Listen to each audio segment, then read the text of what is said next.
Welcome to my second video in a series on tabletop gaming. Today I want to talk to you a little bit about DMing, or running a game for players. Some of the first advice that I always give new DMs is that you need to be careful about your balance between giving players agency to do what they want as characters and keeping things on the rails so that your carefully planned out adventure goes the way you intend it, so that the things that you have set up for the players to enjoy to make their experience great happen. Now, this is not an easy task. It seems like it's kind of obvious that you need to do this, but a lot of newer DMs especially really focus on this is my plot, and how do I make my plot happen? How do I make the players do what I want? You know, you may have spent hours creating the wonderful villain of your story who, at first, seems to be an innocent shopkeeper, and the players are supposed to love him. They're supposed to go into the shop and start up with witty banter, and he becomes their favorite, right?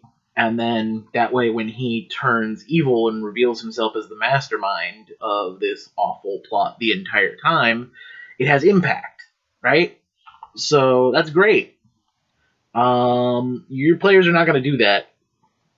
In fact, you might have to deal with the fact that your players go into the shop, and when he won't give them a discount on magic items, they kill him, or try to, or want to, or they just don't go into the weapons shop, or they don't interact with him very much while they're there. They don't find him memorable for whatever reason, or your village of superhero pastiches, like, they don't care, they don't interact. They're like more interested in the sassy goblin, right? That you just came up with on the fly because you decided to do a voice and thought of this funny little joke about a goblin who, whatever, jumps in the river to avoid being killed. And suddenly they want this to be their best friend. Let it happen. That's my advice. Let things happen that you can't stop. You do not have to kill your plot just because it jumps off the rails. What you do is you find a way to take what has happened and work it back to your story. Now, with certain characters, certain things, certain plot elements, yeah, there's no coming back.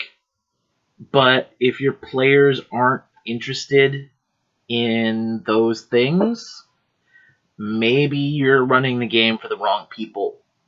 Or maybe it's not that good. And that's okay, because I've run some terrible games. I've run games that just did not hit at all.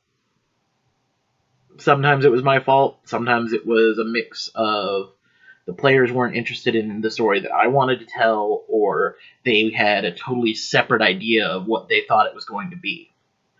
That's okay. The whole point of gaming, of tabletop gaming, is to get together with your friends and have fun. So if you're not having fun, they're not having fun. If anyone isn't having fun, stop. Readjust. Fix things. Do something else. I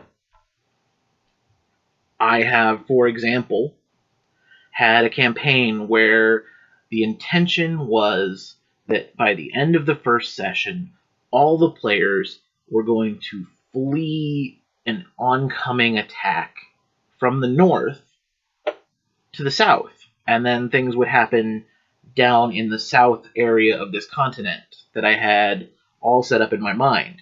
My players, who none of their characters seemed like heroes, they all were kind of like selfish bastards, to be honest.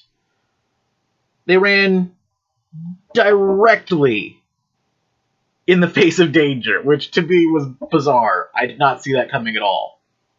So at a certain point, I let it happen. They wanted to go north. I wasn't going to convince them not to. So they did it, and I presented them with a danger that they could not overcome. I adjusted, right? So they went up and they rallied a nearby dwarven stronghold to try and fend off this horrible invasion. And it kind of got this whole mountain full of dwarves killed. Oops. This was still almost not enough to dissuade them from the fact that they thought they could handle this problem. So when one of them said, I'm going to go forth and start casting a spell or attacking or whatever it was, I said, okay, you can do that. Hand me your character sheet. Hand me your character sheet. Because I'm going to rip it up because you're going to die. And I explained to them that I hate using invisible walls. I hate forcing my players to do something, but this was something that would not work for the plot. And I told them that. I was just honest. I said, hey, let's take a pause here. This is not going to happen. And because they were good players, they responded very kindly and said, okay, so, let's get into the headspace where our characters are scared, are turned away. And they left. And the thing that made sense at the time was they escaped by boat. And they sailed off to another continent. Well, what about all the things that I had set up for them on this continent down on the southern half?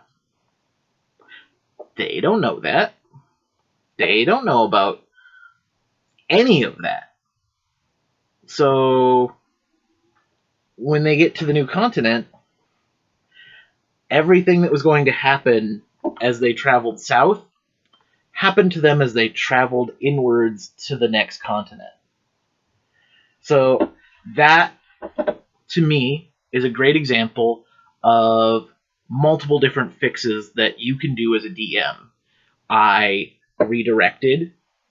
I reused plots in a different area. I changed my plot. I changed my plans around so that things fit what they wanted to do.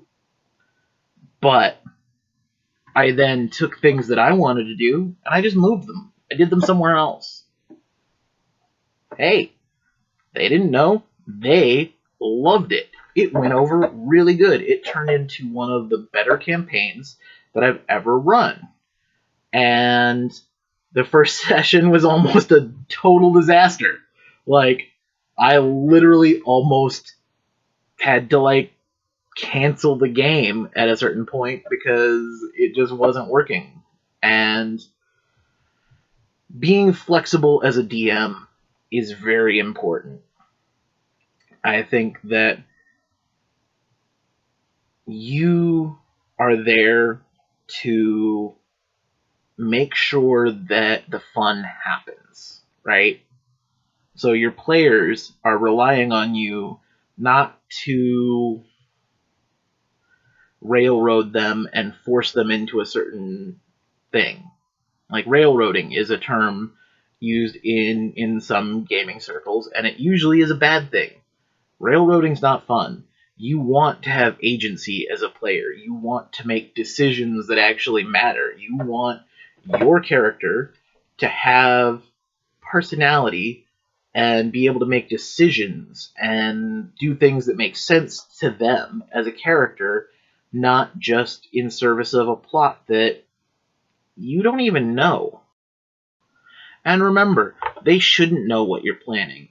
Unless you're doing a mystery or court intrigue or they're solving a puzzle where you're dropping hints and giving them the information they need to figure out what's going on, they shouldn't know what's going on. Your plot should have surprises. Your plot should go places that they don't expect. So, of course, their character is not going to do things that make it easy to go from A to B to C to D to E to F to G. You just have to figure out how to get them from A to G. And everything in between, roll with it. That's my video for today, and join me next time when I'll be talking about, hopefully, how to avoid railroading and why it's bad and what you can do instead. All right, thank you for watching.